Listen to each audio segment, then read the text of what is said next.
Welcome back. We're at one of the most recognizable mountains in the Phoenix area, and that is Camelback Mountain. We're at the beginning of Echo Canyon right here, where you climb up in one of the entrances you do. At the very top, the height is 2704 at the very top of this, and that's our plan to get to that top. Sir. Yes. And I did some research. Are you impressed that I did some research? I'm astounded. Yes. Okay, here we go. I'm going to read it because I can't memorize. In the 1950s and the 1960s, there were serious development plans to put a revolving restaurant on top of the Camel Hump and erect a cable car system to bring diners and tourists to the summit. Strange but true. Because at that time, most of this land was privately owned, so they were going to develop it. The Camel's Back is a mass of granite of about 1.5 billion years old. The Camel's Head is sedimentary rock, mostly sandstone, laid down within the last 100 million years. In 1954, Maricopa County Planning Commission Chairman, can't say that too fast, Casey Abbott warned of potential development on Camelback Mountain. And in that same year, the Camelback Improvement Association was funded with a goal to preserve the mountain in its natural state. In November of 1964, the Preservation of Camelback Mountain Foundation was formed, and Barry Goldwater, former senator and presidential candidate, was named chairman. Coulda, woulda, shoulda. That's it. The vice chair was Margaret Kober, and their goal was to purchase 352 acres above the 1,800-foot level for a total of $555,000. By 1967, they managed to raise $285,000 from the citizens of Phoenix. The rest was raised by Maricopa County with the backing of the state via a federal grant. In 1968, a check for $211,250 was presented, and the money was now available to purchase the land. Now, at first, there was no plan to actually open this up to the public, but a very prominent citizen, Gary Driggs, who unfortunately passed away just this year at the age of 89, led the drive to make this happen, and with the help of other community leaders, he was able to get it done. Thus, we had the access point, which is Echo Canyon, which we're hiking today. So you think we're going to get on this? I hope so. Yep. We'll see how it goes. I worked here for 6 years straight, and chances are everybody out here knows me or recognizes me or is going to try to elbow me off the side of the trail. You'll see what happens. He's got a reputation. We've been here 10 minutes getting ready to set up, and waved at 100 people so far. So we'll see how far we can get and actually get anything done. All right, so here we go.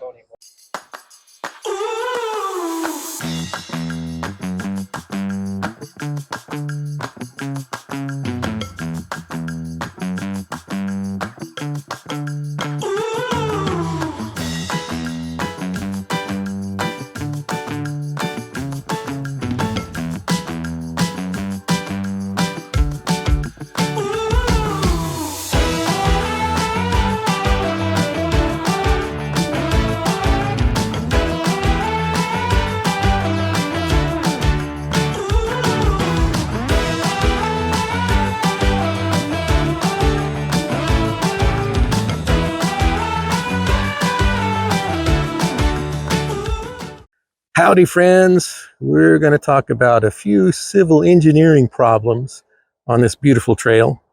Notice the level of dirt here at the base of this rock step. That used to be the tread surface.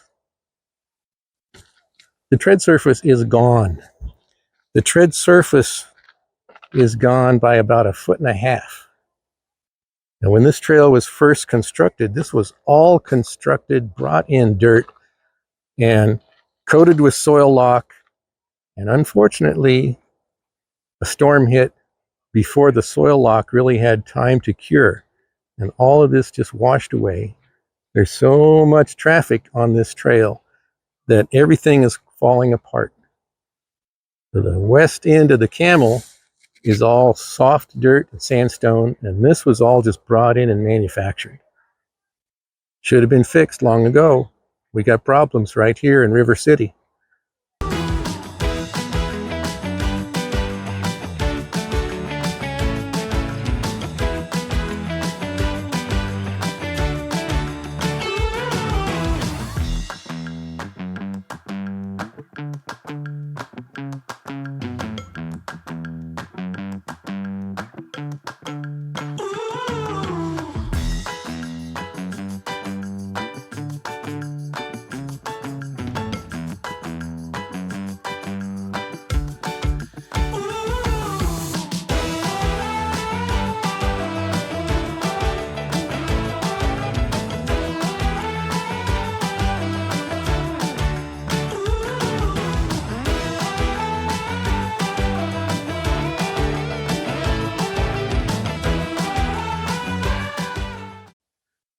second commentary. Look at this, almost a Jeep track of ballast stones. This is where the old original railroad tie path was laid out. Started down there at the trailhead where we were, came straight up this way, turned the corner right here.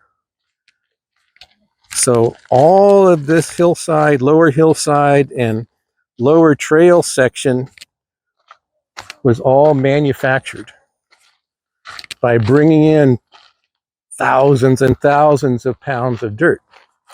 And right about here, where, gee, the trail surface is washing away, there was a hunk of rebar exposed. I came up here and pulled it up out of the ground barehanded. 3-foot hunk of rebar they had used to mark where the hill was going to be.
All right, we are now at the saddle. So we've made it a quarter of a mile and we're done. We're going home. No, this is where you should say, I'm done, I'm going home. If you don't do mountain hikes that much, do not listen to all of the concierge in all the resorts around here that give you an 8-ounce water bottle and tell you it's easy. Because we've got a mile to go. It's 1,300 feet climbing from bottom to top, and it ain't easy. It's definitely not easy after this. This was made easy to make it easy access, and I think that was a mistake because it's so easy to get here. Oh, we can do more. No, people do a little more and a little more and a little more, and pretty soon they're calling in for a rescue. So be careful. Know your limits. Bring extra water. Okay?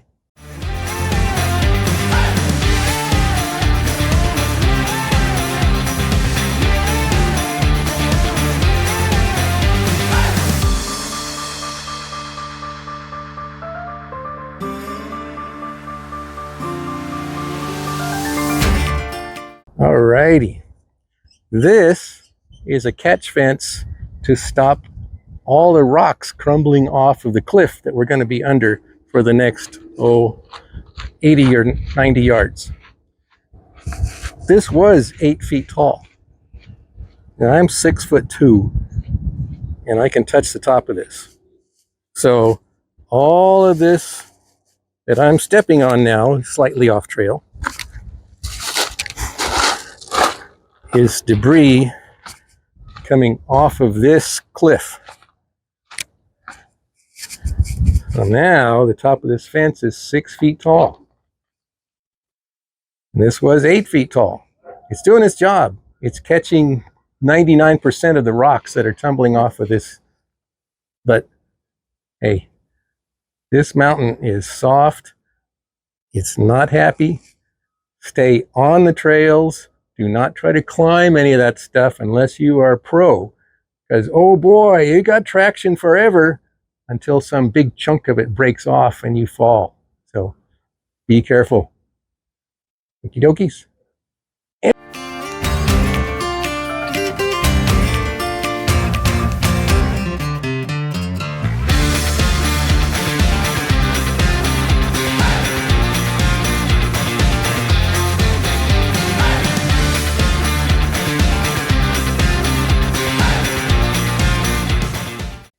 All right, we have made it to the first of the remaining sections of railroad ties that give you steps and traction getting up here. And this is a sad spot for me because right at the third one there, I had just placed it back into the ground. These things work loose every once in a while. You have to reset the dirt where it sits and spike it into the ground with a rebar and a sledgehammer. And I just done that, and a lady came up, and I always gab and talk and flirt with everybody. And I said, "Oh, good, you're my first customer. What do you think of this step?" And she said, "Oh, that's lovely," in a kind of British accent. She did not make it back down off the mountain. So my warning here is never separate from your group. Stay with the group, no matter how slow or fast everybody is. You all adjust your speed so everybody stays together. Her and husband and 15-year-old son got off the plane from England the day before, had not acclimated at all, did not have enough water. They separated. She came back down. She was too dry to think. She saw somebody's backyard swimming pool about post 15 and walked towards it and never saw the 100-foot drop. And that's where they found her at the end of the day. So stay together. Watch out for each other. Okay?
This is a guy that's getting married tomorrow. All he's talked about all the way up is his amazing wife that he's marrying tomorrow. And this is little sister that's going to get in a whole lot of trouble if anything bad happens on this mountain. Iron!